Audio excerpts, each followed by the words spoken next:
Once the soul goes, once the light dies out of a person, it's really very difficult. Once the hope is gone, when you beat a person down so much that there's no hope, it's hard to have any life. And we got no time to waste.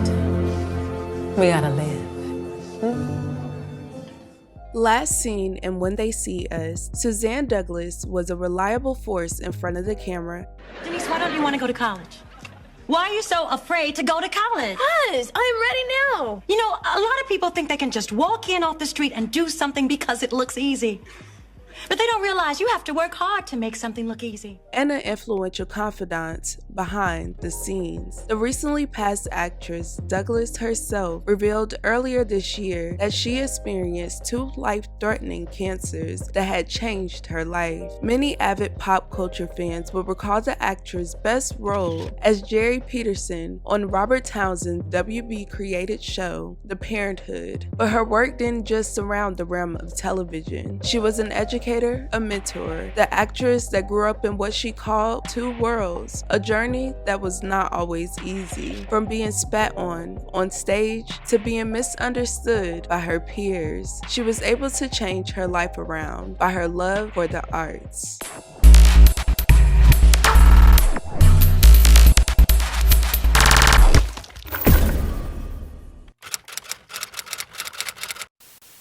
Douglas was born in Chicago on April 12, 1957.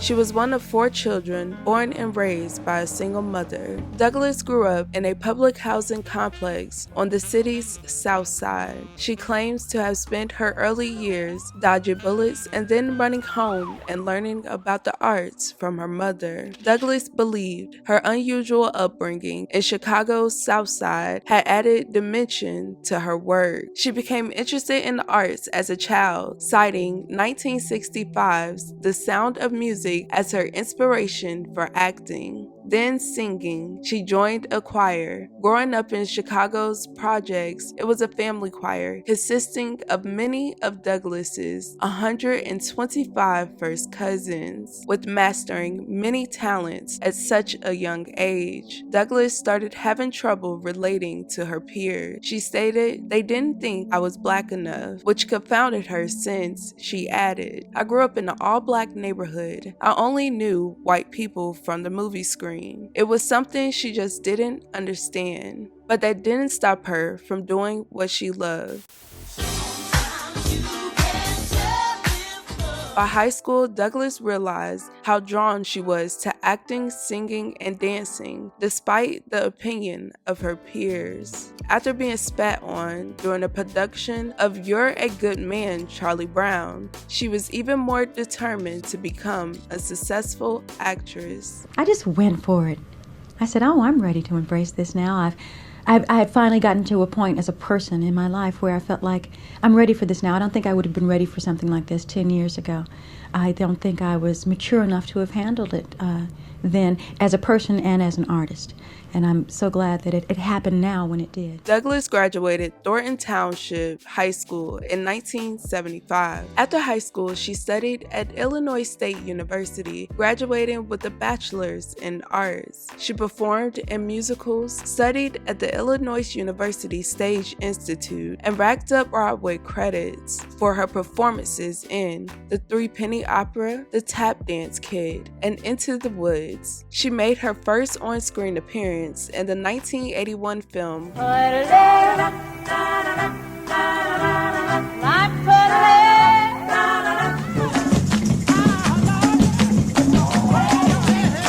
which was a television adaptation of the Broadway musical. 8 years later, she shared the stage along Gregory Hines, Sammy Davis Jr. in the movie Tap.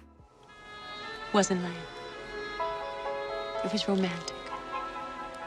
Which earned her an NAACP Image Award for Outstanding Supporting Actress in a Motion Picture. Love wasn't far behind. Dr. Rob Cobb, a New Jersey native and graduate of Cornell University's Medical College, were introduced on a blind date in 1987. The couple only dated for 6 months when he popped the question. Douglas detailed her proposal during the interview, noting how it was Christmas time time, and she was starring on Broadway in those days. Upon returning home from the event, she noticed a bag hanging by the mistletoe. It contained the engagement ring Cobb had purchased her. The pair took their vows on February 11th, 1989, and have since remained private about their marriage and personal life. While love was in the air, Douglas continued to shine on screen. She was featured as Brenda in 1994's The Inkwell. You have to get him a bar before he gets killed.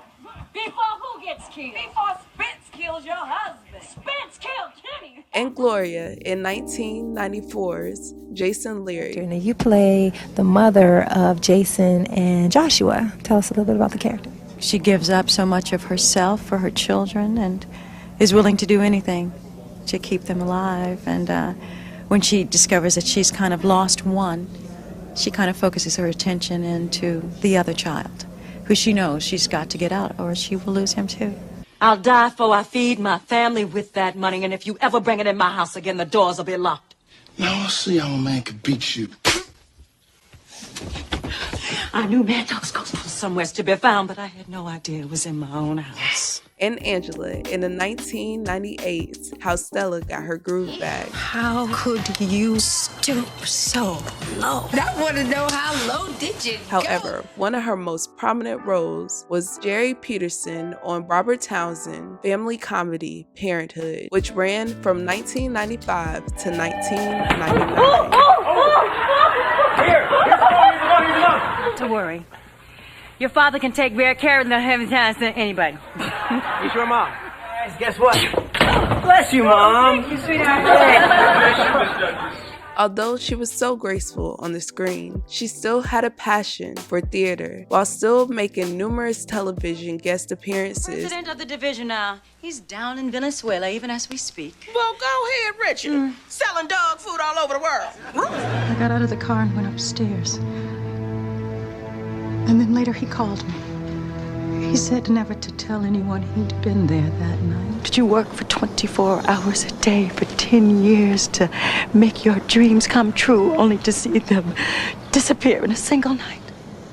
She was the first African-American to perform Jenny in the three-penny opera. Her passion for the arts landed her recognition amongst her peers. Douglas was a two-time Image Award winner, Black Oscar, Real Award winner, and a Mary Martin Award winner. Later in her career, she became a student in the master's program in jazz vocals at the prestigious Manhattan School of Music and earned her master's degree in music. Douglas was a multifaceted artist, composing music and singing with jazz musicians. She traveled the United States and internationally, performing with many other talented musicians. Her love for music drove her to the role as Grammy winner Cissy Houston, the mother of Whitney Houston, in the 2015 biopic. You're making a mistake. Go away! Prepare for any role, though I would for this role, like I would for any role. I read background information on the character. And then the best part about it is you take what the writer has written and you stay present in the room and you create something new, tell a new story from what you have right there. The veteran actress continued to captivate audiences by playing Grace, the mother of Kevin Richardson, in the award-winning miniseries When They See Us. Throughout her career, she spoke about bringing awareness to issues we need to change. Her support for Black women and her community was very important to her. I feel very strongly about children, our children in particular. I mean, all children, of course, are important, but having been a child in the projects and gotten out and planning on being a mother, knowing that they really are our gross national product. They are individuals, and I think we need to get away from trying to fit them into little narrow boxes and trying to define who is what. We're individuals, and people and children respond to different situations differently. We all react to our anger in a very different way. One will pick up a gun. One can talk about it. One can express that rage, that anger or that fear. She was a mentor to young Black girls. They were inspired by her and motivated by her. Even her makeup artist, how she became an ambassador and supporter for her brand. And I was getting a makeover with a lovely makeup line at the time, and the makeup artist did not know what she was doing. And I looked in the mirror and I saw a train wreck. And then I looked up and there I saw Aurora, and she was looking at me, not saying anything. She was very elegant and tasteful about the whole thing, which really speaks volumes for who she is. And she saw that I was ready to leave, and she came over and she fixed my face, and that was the beginning. Douglas was a dedicated patron of the arts and an advocate for teaching artistic expression in the educational system. I continue to live. I continue to write music, produce music, look for ways to develop myself as a musician so that I can take that back into the classroom, so that I can share that information with my students. Through this, she hoped to engage and empower individuals in their communities. She is a lifetime member of Girl Scouts of America, the National Council of Negro Women, Sigma Alpha Lambda, Jack and Jill of America Incorporated. She's an honorary member of Delta Sigma Theta Sorority Incorporated. Suzanne Douglas is what many called a beautiful soul. A-N-T. You must have a second name, obviously. Speed. Well, Suzanne, we have never met before because this is your first movie, but I have to tell you how much I enjoyed you in this film. Thank you. I don't want to embarrass you, but I was sitting there watching the film thinking, where has this woman been? Why haven't we seen her before? Been working, but never any vehicle for me. So this is a great opportunity. How did this come about then? Series of auditions that lasted about a month. And then I got the good word from La La Land that it was a go, and we proceeded.